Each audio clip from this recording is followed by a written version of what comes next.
আসসালামু আলাইকুম গাইস, আজকে বিএফএস অ্যাপয়েন্টমেন্টের জন্য বের হচ্ছি। সবাই তো বিএফএস গ্লোবাল হচ্ছে শিবাজি স্টেডিয়াম।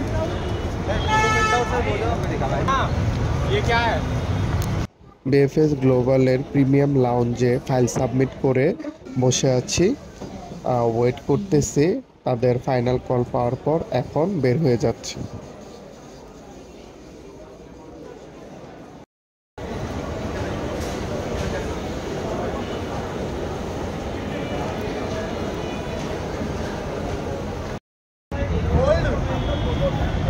এই যে এটা হচ্ছে শিবাজি স্টেডিয়াম। এই শিবাজি স্টেডিয়ামের গ্রাউন্ড ফ্লোরে হচ্ছে বিএফএস গ্লোবালের পর্তুগালের অ্যাপ্লিকেশন সেন্টার।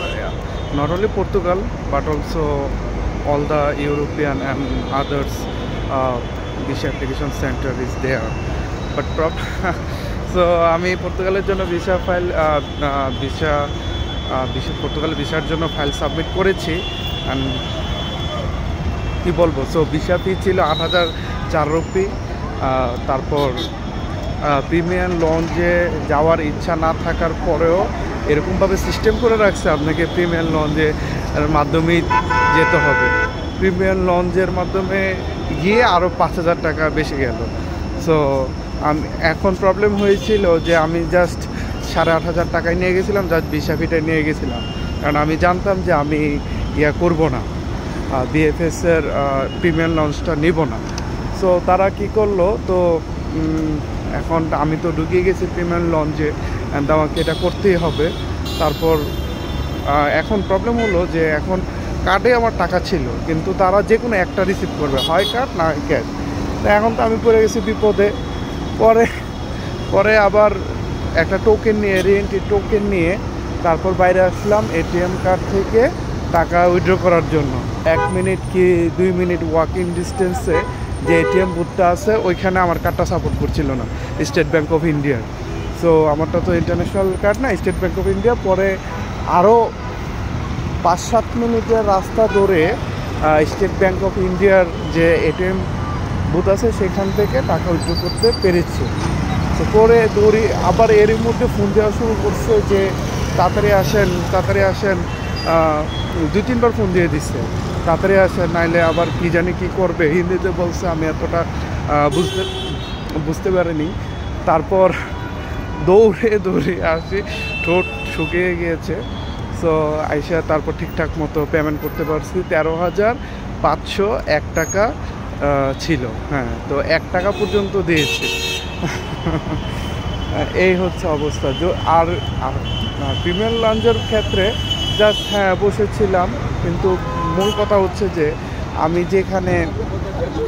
যেভাবে ফাইলগুলো সাজিয়ে নিয়ে গিয়েছিলাম, সো এখানে কোনো মিস্টেক থাকলে তারা কারেকশন করতে পারে। আমার কাছে মনে হইলো যে কি উল্টে পাল্টে কী করলো না করলো, এভাবে করে সে জমা দিল, জানি না ঠিক হয়েছে কি না। যাই হোক, তারা তো চেকলিস্ট টিক দিছে, চেকলিস্ট অনুযায়ী হয়তো বা সাজাইছে। পরবর্তীতে আমার কাছ থেকে এডিশনাল ডকুমেন্ট চাইছে, আমি এডিশনাল ডকুমেন্টও দিয়েছি। এখন আরও ঝামেলা করতেছিল। আমি D1 ক্যাটাগরির জন্য D1 ক্যাটাগরি অ্যাপয়েন্টমেন্ট নিয়েছি এবং D1 ক্যাটাগরির জন্য ফাইল সাবমিট করার জন্য আসছি। তো এখন D1 ক্যাটাগরি হচ্ছে সাব অর্ডিনেট প্রফেশনাল অ্যাক্টিভিটি। এখন ওনারা বলতেছে আপনি আইটি সেক্টরে, আপনার তো খুবই হাই কোয়ালিফাইড, আপনার তো এটাতে হবে না, এটাতে এই D1 তো যারা এগ্রিকালচার লেবার এরকম, কিন্তু D1 নাম আছে subordinate professional activity. So professional activity, so এখন আইটি সেক্টরে আমারটা এটা কেন না হওয়ার কি আছে, এখানে তো প্রফেশনাল অ্যাক্টিভিটির জন্যই আছে। আরেকটা হচ্ছে D3, আপনারটা বলতেছিল D3। এখন D3 হলো হায়ার এডুকেশন অথবা সায়েন্টিফিক রিসার্চ, টিচিং প্রফেশন অথবা ম্যানেজেরিয়াল কোনো পজিশনের জন্য যদি কোনো অফার লেটার থাকে তাহলে সেই ক্যান্ডিডেট D3 ভিসার জন্য আবেদন করবে। D3 বলতে বোঝাচ্ছি একটা ভিসা ক্যাটাগরি, এবং ডি জাতীয় যে ভিসাগুলো আছে D1, D2, D3 something like that, সেগুলো হচ্ছে লং টার্ম ভিসা। যেহেতু অ্যাম্বাসি আমাকে D1 জন্যই অ্যাপয়েন্টমেন্ট দিয়ে দিয়েছে, সো তারা চেঞ্জ করার কী রাইট রাখে। অ্যাম্বাসি থেকেই আমাকে ম্যানুয়াল অ্যাপয়েন্টমেন্ট একটা ডেট দিয়েছে বিএফএসের সাথে যোগাযোগ করে, কিন্তু তারা বলতেছে না আপনার এটা হাই স্কিল জব, আপনি তো এটা D1 আপনার তো হচ্ছে না, এটা তো আপনাকে D3 দিতে হবে।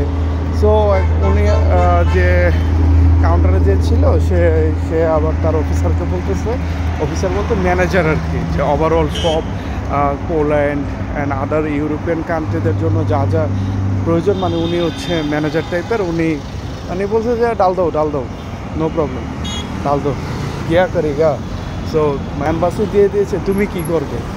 সো এইভাবে মানে জমা দিয়েছি। জানি না, এখন একটু টেনশন লাগতেছে এই জন্যই যে এখন এটা যদি আসলে হাই স্কিলড হয়ে থাকে, আর আমি যে D1টা দিচ্ছি এটা যদি হাই স্কিলডের জন্য না হয়, হাই স্কিল না জানি বা প্রফেশনাল অ্যাক্টিভিটিও যদি না হয়, তাহলে কিন্তু আবার প্রবলেম আছে। তা আমার ভিসা ক্যাটাগরি হচ্ছে যদি হয়ে যায় D3, যদি হয়ে যায় D3 হওয়ার পসিবিলিটিও আছে। যদি D3 হয়ে যায়, আমি ভিসা সাবমিট করছি D1-এর আন্ডারে, সো মনে হয় ভিসা রিজেকশন হবে। তাইলে এটার জন্য আসতে পারে, এখানে হাসে কিছু নাই, কষ্ট থেকে আসে আছে, এত দৌড়াদৌড়ি করার পরেও। আর এখন চিন্তা হচ্ছে এই ভিসা ক্যাটাগরি নিয়ে। আমি ভিসা অ্যাপ্লিকেশন জমা করেছি D1 ভিসার জন্য। এখন যদি D3 হয় তাহলে আমি শেষ মনে হয়। যাই হোক, আল্লাহ ভরসা, দেখা যাক আল্লাহ কপালে কি রেখেছে। এখন একটা সিনজি নিয়ে বাসার দিকে যাব।